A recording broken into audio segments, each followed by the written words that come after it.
Selamat malam, saya ke Keluar dulu deh. Bung Usman dulu. Sebenarnya apa kekhawatiran koalisi masyarakat sipil soal TNI yang berjaga di Kejaksaan? Apa sih sebenarnya yang bisa jadi dampak yang tidak diinginkan?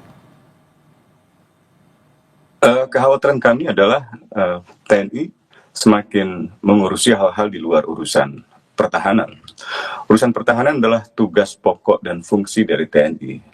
Urusan lainnya, misalnya pengamanan katakanlah kantor Kejaksaan Agung dan lain-lain sebagainya, itu bukan urusan TNI. Gitu. Jadi kami khawatir bahwa justru pengerahan personel untuk pengamanan gedung Kejaksaan Tinggi, Kejaksaan Negeri, dan juga Kejaksaan Agung akan memberi kesan bahwa proses hukum di Indonesia, khususnya lembaga penegak hukum di Indonesia, itu tidak lagi independen. Gitu. Jadi ada kesan bahwa TNI membayang-bayangi lembaga-lembaga penegak hukum, dan ini justru menorehkan citra yang negatif kepada TNI. Apalagi kalau kita bicara di dalam konteks masyarakat internasional, dunia tentu akan bertanya-tanya, mengapa sampai kejaksaan, lembaga sipil Indonesia, sampai harus dijaga oleh personil militer.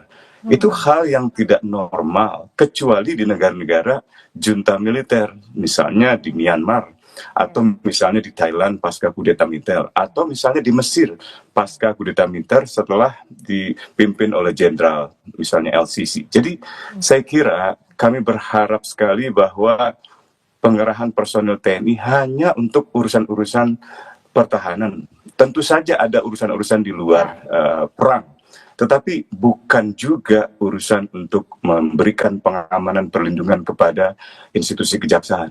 Bukankah itu peran polisi misalnya? Di mana peran polisi sebenarnya? Bung Usman, kalau misalnya Kadis Penat bilang bahwa ini adalah kerjasama rutin TNI dan Kejaksaan, begitu pula dengan pihak Kejaksaan Agung bilang ini adalah kerjasama begitu antara TNI dan Kejaksaan, kontekstual atau tidak sih kalau bicara soal pengamanan?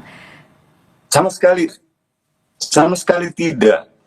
Karena bagaimanapun juga kejaksaan adalah instansi penegak hukum, di mana proses penuntutan atau proses penyidikan dalam tindak pidana khusus itu berjalan. Sementara TNI adalah alat negara yang melaksanakan kebijakan negara di dalam pertahanan negara. Jadi tidak ada hubungannya. Gitu. Harusnya ada kerjasama-kerjasama lain yang mungkin bisa dipertimbangkan, tapi untuk pengamanan itu seperti merendahkan TNI. Masa TNI personil yang seharusnya dilatih, dididik, dipersenjatai, dan diberikan kekuatan monopoli perang untuk melindungi Indonesia dari ancaman negara asing, tiba-tiba disuruh menjaga kantor kejaksaan.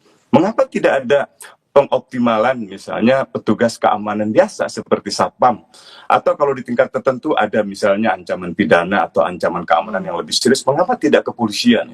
Itu kan tugas kepolisian dalam melayani dan melindungi masyarakat, termasuk masyarakat yang membutuhkan layanan di kejaksaan. Kalau TNI alat perang, dia memiliki kekuatan monopoli untuk perang, untuk berhadapan dengan negara asing. Jadi rasanya tidak tepat untuk menempatkan atau mengerahkan personel TNI atas nama kerjasama dengan kejaksaan.